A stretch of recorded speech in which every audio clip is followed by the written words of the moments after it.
Ba, ba, ba, ba, ba, ba, ba, ba, ba. Lucy, did you hear that scat? I did. It was very cat language appropriate. It was terrible. Don't encourage Thanks. this kind of thing. We Oh, are back. Scatman, more like Catman. Very good. You're gonna have to use that little segment, Lucy. Oh, it will be in an intro, don't you worry.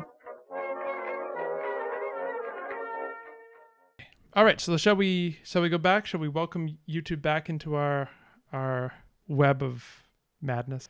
Cats? Web of cats. Oh, picture that, like a web of cats. I literally did. Yeah, I fully. How big is this imagined. spider? No, okay. Okay. We'll get back into YouTube. It's gonna be fine. Lucy brings out the Can- goofier side of me, so I Cancel the apologize. stream. End it now. Cut. All right. Okay, so YouTube, welcome back. We are going right into the Conlang Clinic. We got Lucy Dove here. We're working on this cat language. Say hello, Lucy. Greetings, everyone. Greetings and salutations. We need to. Well, I guess we'll find out now. But we need to see what my greeting was because I don't remember it. All right.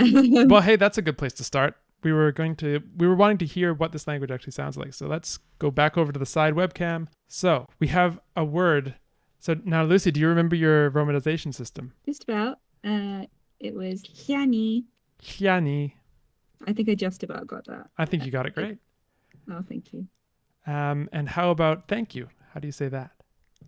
Oh God, that's gonna be interesting. It was Kunhiani. Kunhiani. There seems to be a bit of a pitch accent to this.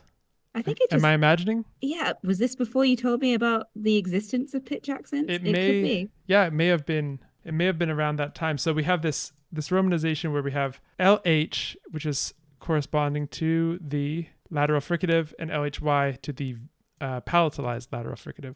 Now, whether this gets realized as a true palatalized consonant or a consonant plus a yod cluster, that might vary depending on exactly what we're talking about. Like, I think it's quite hard to do a truly palatalized labial because palatalization is moving the sort of mid part of the tongue up to the palate, right? So t versus tia, you hear that distinction? Yes. Can we get a t versus tia from you, Lucy? Yeah. Yeah. All right. But when you have a labial, the tongue is not involved at all, or bilabial at least. Pa. So how do you labialize? How do you palatalize that? You put the tongue up to the top of the roof of the mouth. Pia, pia. But it's very easy for those two gestures to become out of sync because they're not using the same organ. They're not using the same articulator, active articulator. So we have the tongue versus the tongue versus the lips. So those two gestures can get out of sync, and we can get what is underlyingly a palatalized labial turned into a labial plus palatal cluster, more or less. Yep, you know the terminology. Yeah. So essentially, what I'm saying is, if anyone hears these gestures come apart, that's why. So if we have, let's find a word. So Bimunyaa. Am I getting that right, Lucy? Yeah, I think so. So is it really mya, or is it mya? Maybe it's not a big deal. Okay, so I will say everyone in the chat has found me out. A lot of them know from Discord. I do poorly know Japanese, badly. So it is very heavily Japanese influence, and they are not fools. They found it out immediately. They're not fools and they're not fooled, Lucy. No, they're not. You can't sneak anything by them. What a shocker ship. Okay, so now we've heard a few of the words in this language. We've started to understand what's going on here. I saw in the chat that someone noticed. Who was it? Who noticed? I gotta scroll up a bit. Someone noticed this affix that looks like nya. What's going on there, Lucy? Well, nya is the cat noise in Japanese. So I chucked it on all the verbs because I would like lots of nya. Okay, so whenever we have a verb, we have a nya. Is that what you're saying? That is indeed. But is it always the case that you have a nya? Let's look at some sentences. I think we have some sentences down here. So the final assignment for this course was to translate a little fable. You know me and my fables. I'm always using fables for conlang exercises. And this is the fable of the sheep and the horses, also known as Schleicher's fable. which is used in reconstructions of Proto-Indo-European. But it's a nice short fable. Doesn't really have much of a point. Just about a rather sassy horse, actually. Maybe we should translate it. We should tell people. So here's the here. Yeah, this is great. I can see other examples. Yeah. Things are a bit out of sync, but here's the gist of it. Once upon a time, a sheep that had no wool saw horses. One horse pulled a heavy wagon. One horse carried a big load. One horse carried a person. The sheep said to the horses, "I grieve when I see a person who drives horses." The horses said, "When we see this, we grieve." A person, using the wool of the sheep, makes a warm garment. Then the sheep has no wool. When the sheep heard this, it fled into the plain. So, gotcha. Sad. Okay, so, but let's take a look at this, because we have this nya affix on the verb, but it's not just any verb. It is the present tense marker on the verb. So, Lucy, would you like to translate this short sentence here, meaning then the sheep has no wool? As in, would you like me to read in my Conlang? Yes, please. Oh dear. That's let's see how. Zuon bia chin. Was it the chin? Chin. Yeah. Nyami sonya. Very nice. So we have this nya present tense marker. And so then you see in this next sentence, if Lucy, you would be so kind. Hanbia shoputze sani kopu nyaronyo. The only thing I would change is this is san. San. Yeah, that was one of the things that was very difficult to say, I have to say. Having these final palatals. Yeah, San. but perhaps if you have a cat voice box, it's not an issue. No, it's so- not. No, it's not. I mean, you find final palatals in natural and human languages as well. Sure, but not. I don't think any that I Perhaps not that you've decent yeah. at speaking. Yeah. Okay, so some other things about this that just jump out. This does seem to be quite influenced by, say, Japanese grammar, in the sense that we have this SOV word order. So this sheep here, at the time the sheep heard this, plain in relative, fled. So this is something like, what's going on with this relative marker, Lucy? What is this relative marker? I'm trying to remember. I'm assuming not it's sure. relative. I guess. This bu. Yes. So if I remember correctly, I pretty much put everything on verbs, either suffixes or prefixes. So who you're talking to, there were no sort of, like, Japanese has particles, but this was, I just chucked it on the verb as well, right? That's what we're seeing here. So this is kind of like a non. Oh, was it the noun? I'm just looking at this one here. When the sheep heard this. So this is like, to rephrase it literally into English, it would be something like, the time which this. No, what do we make of this? This, the sheep. The sheep, yeah. The sheep's hearing time. I'm having trouble with this one. I think we did document some of the let's some of the take a bits look and up see there, if we can, because I think we might have some things to work on there, because that doesn't seem to be processable by me at least. Okay, so we have free word order. Free word order. Okay, so that's why we have this coming up to the start. That's what we did, right? Okay. We also have tense markers, negation. Okay, so this is really interesting. So I think, okay, stop gesticulating. I think what the issue here, that's a clip for the reel. Yep. Got you in one. I think what we have, the problem here is that we have sort of rotten documentation. I don't mean that the documentation is bad, but it's sort of become unmoored from the text and the language and everything's kind of, we don't know in what state anything is. So I think what we need to do is sit down and document some of these sentences and what's going on with each. So let's, I know, this is like eating your vegetables, but it has to be done. So why don't I do this? Let's just document things here. So we'll steal things from this sheet that we see. We'll be like linguists. We'll start treating this as a documentation project. So let's use our text as the gospel. Sound good? Yep, sounds good. Okay. People don't think the documentation looks very good in the chat. Apologies. My first Conlang.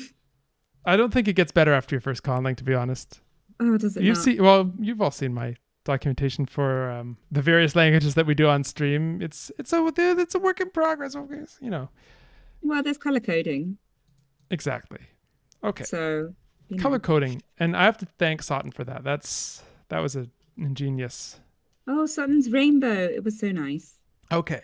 So what do we have here? Let's take the first sentence. This is our example sentence 1. A sheep that had no wool saw horses. So morpheme by morpheme, chin, no, nyami, wool, tsoppu, have, and then this suffix that we're glossing, rel. So the question is, what is this rel? And it seems to be something like the English which. So it's a relative marker. But you could think of it that way. So chin, nyami, tsoppu, bia would be something like a sheep that had, or which had, no wool. A no wool having sheep, you could also force it. Yes. Okay, so let's write down some documentation. So verbs take an ending pu to form relative clauses. That's a fact that we know. And how do we know it? Because of this. So let's give this sentence 1. So then we can cite it here. Just a quick question though, phonologically. PPU, this double P here, this is a geminate. I don't think this language would allow geminates other than nasals because we aren't allowing anything at the end of a syllable in the coda, but a P wouldn't fit that. You know what I mean? So let's look at this tsoppu, the syllable structure of this. Ts is a consonant. O is a vowel. P is a consonant. P is another consonant. U is a vowel. So this is our structure, our syllable structure for this word. Don't be fooled by TS being written with 2 separate letters. It's one sound. It's an affricate. Generally, when you have a V and you have a C on the left, it's clear that the C goes with the V. The consonant goes with the vowel. The question is, what happens when you have them in between? And generally, the principle that we invoke in these contexts is the onset maximization principle. So the onset is the left side of the syllable, the consonants on the left side, the coda is are the consonants on the right side. Generally, you want to fill up the onset with as much as it can take, but we know that this language only tolerates, where is it? CVN syllables, according to the rule. So only one consonant can come before the vowel. So we would have to put it here, the boundary. And we get our eternal link that we always love. Oh dear. Again, you click remove link and nothing happens. It's just useless. Okay, so then we're left with the CVC where we have the syllable boundary here. Tsoppu. But this P is not allowed in the coda because we've said that the coda has to be an N. So I think there's something going on there. Well, so a couple of the people in the chat mentioned something that I think we discussed a year and a half ago. Which was after the N, the nasal. It is not double P. And after a vowel, it is double P. So it kind of inspired by Japanese again, with the small tsu. Do you know what I'm referring to? So this is a segment that surfaces as gemination of the following segment when there's like a stop after it.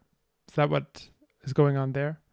Yeah, small tsu, as Queen just said. Okay, yeah. So it's what's typically written in Japanese phonology is a Q, a capital Q. Okay, so then maybe you could also have this capital Q here, and then we're good. Okay. So great. the question, it can't really be wrong, right? Because you're making it up. But at least what we want is the documentation to match the phenomenon. That would Cool. be preferable. That would be preferable. So then Q is this. We can say it geminates following stop. I don't know if we wanted to geminate anything else, but for now we can say this. So then let's move on. Back to sheet 2.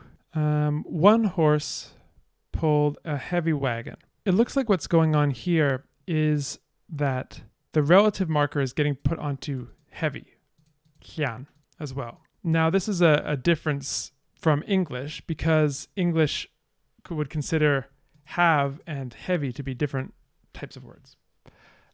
We have verbs like have and adjectives like heavy. But it seems like what's going on in this language. By the way, Lucy, what's the name of this language? Oh, it's written somewhere. It was hard to pronounce. Okay. Can we find it? Where did we name it? Is it this? Bimunyaa? Bimunyaa. Yeah, that's the one. Bimunyaa. There it is. Okay. That looks like a verb form, incidentally. I wanted the nya. It was vital. All right. So it looks like we could say adjectival concepts. This isn't a very rigorous way of talking, but whatever, are expressed by stative verbs. And so what happens is that we can use this relative marker on this stative verb, hian, to do the same thing that an English attributive adjective does. So, a heavy wagon. What is a heavy wagon? A wagon which is heavy, right? Or more like the way that this language would conceive of it, bimunyaa, a wagon which heavies. So that's what's going on here, hianpu. So essentially we have the thing that we express in English with attributive adjectives. Attributive adjectives are like a heavy wagon, as opposed to predicative adjectives. The wagon is heavy. The things that are expressed with attributive adjectives in English and with relative clauses in English are treated the same in Bimunyaa. So that's kind of cool. A heavy ing, I think. Yeah. Who wrote that yet? Thomas Wood. A heavying wagon. You could also consider this rel marker to be like ing in English. But it doesn't just attach to one word. It could attach to whole phrases. So hinyamitsopu, a noble having sheep. Okay, cool. What else is going on here? Well, we have, we seem to have, there's that hiss. I wonder what's going on there. It could be me. It's probably me. Remember, I'm in the cocoon. I'm in the audio so cocoon. We've got cocoon issues going on here. We've got, I don't know if there's is there a caterpillar becoming a beautiful butterfly in there as well? Possibly. I will keep more still. How is this? Oh, it's delightful. Okay. Oh, good. Oh, good. So we have some tense marking as well. So verbs take tense marking. The past tense is expressed with nyo. Mm. And we know this from 1 and 2. So we have makonyo and hliatsunyo. We also have shippunyo. Shipyunyo. Delightful. Okay. And then, we have basically SOV order. So sheep, horse, saw. One horse, heavy wagon pulled. So also 2. Basically every sentence will show this. So we don't have to, we don't have to cite too many. Well, I think as was mentioned in segment 1, I think it's more of a free word order. Am I? Yeah, so we have this claim that the language has free word order. But usually word order is never truly free. So there are languages with more flexible word order and less flexible word order that we casually sort of refer to as free word order. But usually there are some generalizations that can be made. So we'll see what kind of generalizations we can make. What else can we learn? Oh, so we have numerals. One horse, pyon renyang. Is that right? I think so. You're better at that sound than I am, the R sound. R, that one? Yeah, you're good at that. See, I cannot, but for the life of me, I can't do the uvular trill. So we all have our challenges in life, don't we? Okay, so then numeral plus noun order. Oh, while we're on the topic of sentence 2, we have this word gia. Gia. You've got the stop. Yeah, the glottal stop. So how do you like it there? Would you like to pronounce my sentence? Okay. Pion renyan llanpu ki a llatsunyo. Sorry. Yeah, Hietsunyo. It's so difficult to say. Llatsunyo. What have I done? I don't I don't dislike it, but I almost feel like it's maybe not necessary. Gia is fine. So What's the difference between with and without? How would you? Gia versus Gia. So if this is true, then we introduce the fact that you don't necessarily have to have a consonant in the start of a syllable, in the onset. That's why we did it. That's why the stop's there. Yeah, I think So so. it follows that other rule. Yeah, okay. I'm happy with it then. It's fine. Okay, so we can keep it as it is. Yeah. We're gonna go all this trouble and just like, no, it's perfect as it is, and that's a good outcome. Sutton is asking a question that you will need to help me answer. Okay. Say, just keep speaking, and Sutton can answer the question. Me personally is how I speak. Yes. My accent. Oh God, I'm water. What does that mean? Oh, it's a sort of a wet substance that we often use to drink. Is water wet though? That's the question. Let's find out. That's horrible. No. Please continue. Okay. We have the real life accent swap channel going on here. Oh yeah, that's one of my favorite Discord channels, apart from the Culinary Arts channel, which very much enjoying. Shout out to the Discord for everyone who's watching this in the future on YouTube. And if you're not aware, check the description. You'll find a kooky bunch of individuals who are all absolutely delightful and ingenious. And then you'll also find me there. Right? I'm just there posting pictures of food, and that's about it. That's about all I do there. Okay. So it's fine. Oh my goodness, food sounds good. Okay, so focus. One thing that came up in the chat, Sutton and Galactic Sand have pointed out, if there's going to be free word order, we may run into issues with dealing with how grammatical functions are marked, because we do not currently have any case marking. Lucy, how are you on the concept of case marking? You will have to refamiliarize me, please. Okay, so case marking is a strategy that languages can use in order to mark grammatical function. So let's back up and ask, what is grammatical function? When you have a sentence like, let's see, I'll try and use an example that I don't always use. Well, we're talking about cats here, right? So the cat chased the dog. Sort of a role reversal situation. But if we're in a place where the cats have language, I think they're probably chasing the dogs rather than the other way around. So the cat chased the dog. There are two participants in this event of chasing. There's the chaser and there's the chasee. And we have to figure out a way to keep the two things straight. Who is the chaser and who is the chasee? And the way that we do this in English is typically by means of word order. So before the verb goes the chaser. After the verb goes the chasee. Since we do not mess around with word order too much in English, this by and large works out. There's another strategy. We don't use order. We actually explicitly mark the nouns themselves for what their role is in the sentence. And we actually do this, as Ship Combo points out, in English with pronouns. So if I say, he admires her, who is the admirer? Who is the admiree? Her. If I mess those around and say him admires she, well, because English doesn't have free word order, that sounds really weird, right? Can I get an amen that sounds weird? It does indeed sound weird. Okay, him admires she. If we flip then the word order around to something that sounds nice, we get she admires him. And now the person who admires has changed. The point is, it's not just word order that is controlling who's interpreted as the admirer, who's interpreted as the admiree.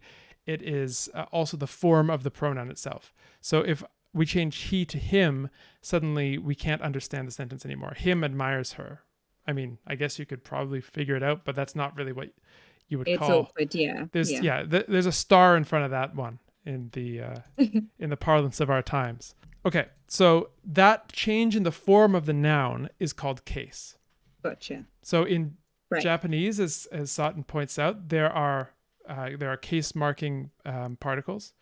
No, ni, o, e, others, because I don't know Japanese. I'm not going to opine too much about those specifics, but if you've learned German, Latin, ancient Greek, Sanskrit, Latin does this a lot, doesn't it? It Latin, does, so, yes. Yeah. And so the strategy Latin uses to express case is by changing the ending of the noun. Japanese, on the other hand, has a postposition, a little particle that comes after the. Yeah, it's a clitic, I guess you would say. Yeah, so we were talking about case. So when you have a free word order, you need to rely on something other than word order to tell you what is playing what role in the sentence. That's the gist of that whole long explanation. And there are more, things to talk about, blah, blah, blah, complications, but that's the gist. So if we have free word order, let's take an example. One horse carried a person. Pyon renyan yo u shipunyo. Right? What happens? So I'm regretting this word wrap decision, I have to say. I'm really regretting it. Nope, don't merge. Colin struggles with spreadsheets, episode 561. Okay, so this means one horse carried a person. Now, if we have the ability to mess around with the word order, what if we had yo u pyon renyan shipunyo? What would that mean? I guess it's the other way round. A person carried one horse. Or maybe Person. a horse carried one, a person carried one horse. That's what you said, right? That is what I said. Excellent. So in this case, then we don't have free word order because changing the word order changes the interpretation of the facts of the sentence. Well, I do think maybe when I filled this out, I did it wrong or something, because I remember wanting to sort of indicate who did what and being able to put it in any order. I remember that being something that I was interested in doing. I Japanese, but not exactly particles, I think. It's in here somewhere. Why don't we use something else to a different strategy? Why don't we do something like this? If you are out of the normal order, then you have to mark it in some way. That sounds like something you said last time. Well, I don't remember what I did, a month and a half ago, much less a year and a half ago. So. Well, no, I don't remember what I did yesterday, to be fair. So. Who are you again? I don't know. What channel is this? Do I edit for you? I don't know. Haven't the foggiest. So maybe what we do is we have a little way of marking that something has moved and what in particular that thing should be interpreted as. Well, if you look at underneath sentence 5, I remember there was this be something by the verb at the end. Be Bimunyaa. That was something to do with this, I think. This seems to be one ST. What does one ST mean? First, I think, probably. First person. So this means that the subject is first person. So this will help us in the case where I or we are the subject. But it won't help us in this case because both of these are third person. Why don't we experiment? Okay. What if we do? I see some stuff coming in from the chat about animacy. So there's an idea that prototypically subjects are more animate than objects. Sure. So we have one horse is the subject, a person's the object, right? Yeah. Like that. Prototypically, subjects are more animate than objects. Why might that be? Well, when we think about Oh, no, sorry. I was gonna go. It was a rhetorical question. I was gonna go all professor, but you go. Oh no, I mean I shouldn't speak instead of the professor. Professor Colin. I'll give it a go, I guess, because usually when inanimate objects don't really do things, they have things done to them. Right. That's exactly it. So the things so subject is associated with volition and the ability to bring action into the world, so to speak. That's a sort of a more poetic, perhaps, than it should be way of saying it. Self-actualization. It's self-actualization is what it is. So typically you expect higher animacy things to be subjects, and Sure. then you look at what makes something higher animacy, and there's a thing called the animacy hierarchy that assigns different sorts of things based on how animate they're considered by the grammar. So then you can play with that from a conlang perspective to say where are you going to make the distinctions in the animacy hierarchy. So in this case, we have a horse and a person. My baseline instinct would be that a person would be considered more animate than a horse. And so then what you could do is... Yeah, I guess so. Yeah. So, well, remember, this is a person, right? But mm-hmm. the people that speak these language are cats. Think about it. So what's the cat-horse relationship like? Well, I mean, I wonder how they feel about people. And by person, do they just mean a creature of higher intelligence? Do they mean... by person, they could mean cat people and not human. I don't know. These are questions. Cat over people. So then the question is, what's person? Yo. What does that actually mean? Does that mean a cat person? Does that mean any humanoid? Does that... I feel like cat person. I feel like... Okay, so yeah. Let's keep it simple. Yo is a cat person. Although I should have probably made it sound more cat-like if I was going for actual cat person, but I can change that later. Great. And this isn't a person who likes cats, right? As in me or this person? It's a person who is a cat. Person who... Oh, right. Yes, a cat. Yeah, okay. It's a person who is a cat. But I think I would probably change the word if I was going to do that. But for this case, okay. So, that's an option. But let's just forge ahead with this for now. Yeah, sure.